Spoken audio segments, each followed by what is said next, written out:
The ancient temple stood deep within the jungle, hidden beneath layers of tangled vines and root. It was a place forgotten by time, its crumbling stone walls and towering statues covered in moss.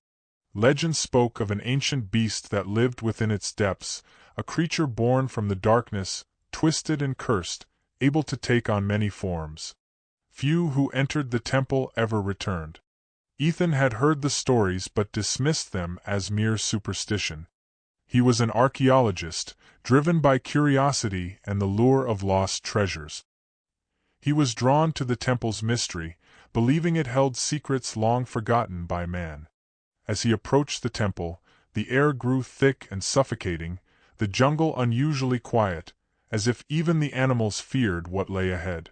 The entrance was a jagged opening in the stone, the carvings around it worn and almost unrecognizable. Ethan stepped inside, the torchlight casting flickering shadows on the walls.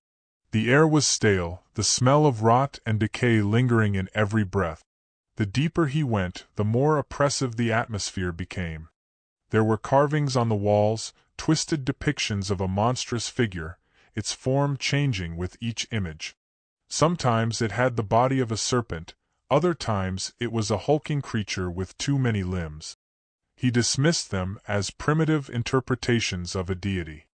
But as he ventured deeper, the carvings began to unsettle him. It was as if the figures were watching him, the eyes etched into the stone almost following his movements. Suddenly there was a noise, a low growl, echoing from the depths of the temple. Ethan froze. He had been alone since entering, but now he had the distinct feeling he was being watched. He pressed forward, gripping his torch tightly. The growling grew louder, reverberating off the walls, filling the narrow corridor with a bone-chilling hum. His pulse quickened. Then, from the shadows ahead, something stirred. It was massive, its silhouette shifting and undulating as it emerged into the flickering torchlight. It was a beast unlike anything Ethan had ever seen. Its form was constantly changing. One moment it was a mass of writhing tentacles, the next a towering figure with glowing eyes and jagged, bony limbs.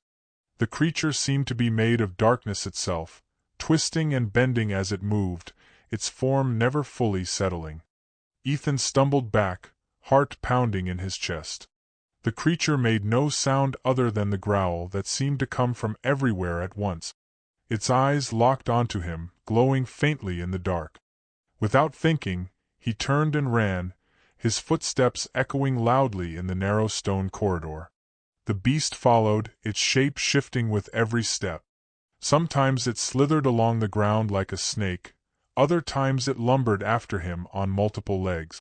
The corridor seemed to stretch on endlessly, the exit nowhere in sight. His breath came in ragged gasps as the air grew colder, the walls around him dripping with moisture. He could feel the creature behind him, its presence growing stronger with each passing moment. A low hiss filled the air as its many forms brushed against the stone, its amorphous body scraping and sliding, never quite the same. Finally, Ethan reached a large chamber, a wide, open space with towering pillars. He stopped in his tracks, panting heavily. For a moment there was silence. He turned, expecting to see the creature behind him, but the doorway was empty. The growling had stopped. His heart raced as he scanned the shadows, but nothing moved. Then the temperature dropped again. His breath fogged the air, and the hairs on the back of his neck stood on end. From the corner of the room, the darkness stirred. The beast emerged once more, its body now enormous, filling the entire chamber.